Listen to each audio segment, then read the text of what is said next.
खुशियाँ। मैं और मेरी सहेली पद्मा पढ़ाई समाप्त करके नौकरी के लिए अनेक कार्यालयों में आवेदन दे रखा था। एक दिन मेरी सहेली को एक पत्र मिला।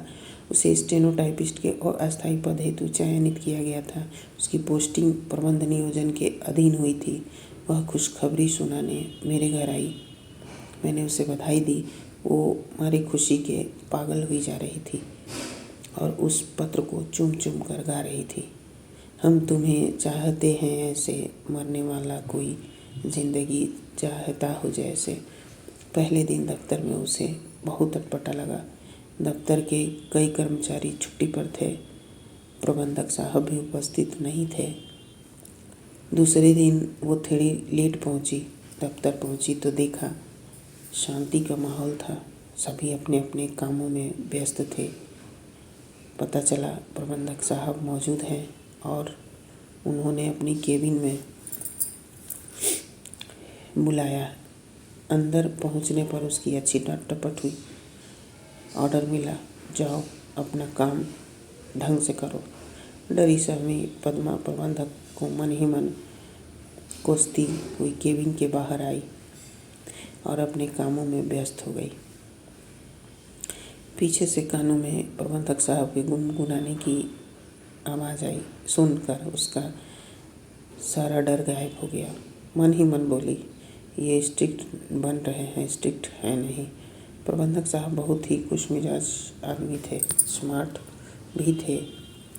उनके कामकाज करने में पद्मा को डर नहीं लगता था। उनके साथ कामकाज करने में पद्मा को डर नहीं लगता था। संकोच का दायरा मिट गया था। प्रबंधक साहब पद्मा के दीवाने हो चुके थे।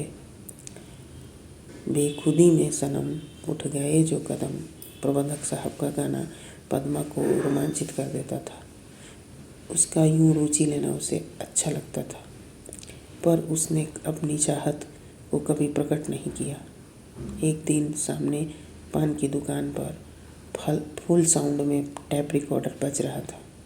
कोरा कागज़ था ये, मन मेरा लिख दिया इस पे नाम तेरा।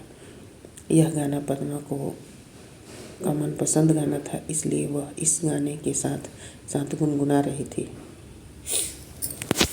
वो इतनी मगन थी कि दूसरा ख्याल ही नहीं था कि वह दफ्तर में बैठी है।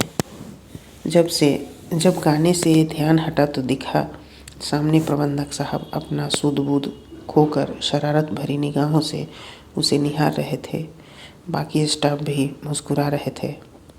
शर्म से लाल हो गई और अपना फ़ोन उठा निकास द्वार की ओर लपकी। अगले दिन जब दफ्तर के लिए तैयार हो रही थी तो उसके हाथ खुद ब खुद सिल्क की गुलाबी रंग की साड़ी की ओर बढ़ गए। सजने संवरने में वक्त भी लगा। आईने के सामने खड़ी पद्मा अपने आप को बिल्कुल अलग रूप में देखा। दफ्तर पहुंचने पर अलग रूप में देखकर प्रबंधक साहब ने तो कुछ नहीं कहा, फाइल में व्यस्त थे, लेकिन एक ही नज़र में उनकी आंखों ने बहुत कुछ कह दिया था। शाम को लॉन से वह साड़ी से मेल खाता हुआ एक गुलाब का फूल तोड़कर पद्मा के बालों में लगा दिया। प्रथम स्पर्श पाकर वह सिहर गई। थोड़ी बिजी थी। उन्होंने कहा, सुन ओ गुलाबी कली, तेरी मेरी बात अब आगे चली। अगले 4-6 दिन तक पद्मा दफ्तर नहीं आई। आने के कारण का पता भी नहीं चल पा रहा था। प्रबंधक साहब परेशान हो गए थे। उनका दिल रो रहा था। चुरा के दिल मेरा गोरिया कहाँ चली, दिल की बेचैनी बताए भी तो किससे। पद्मा जब दफ्तर पहुंची तो देखा प्रबंधक साहब मुंह लटकाए दफ्तर में बैठे थे। दरवाजे पर दस्तक सुनकर उनका ध्यान टूटा। सामने पद्मा को देख उनके चेहरे पे रौनक आ गई। उनके कुछ कहने से पहले ही पद्मा ने अपना हाथ उनकी ओर बढ़ाते हुए बुलाई,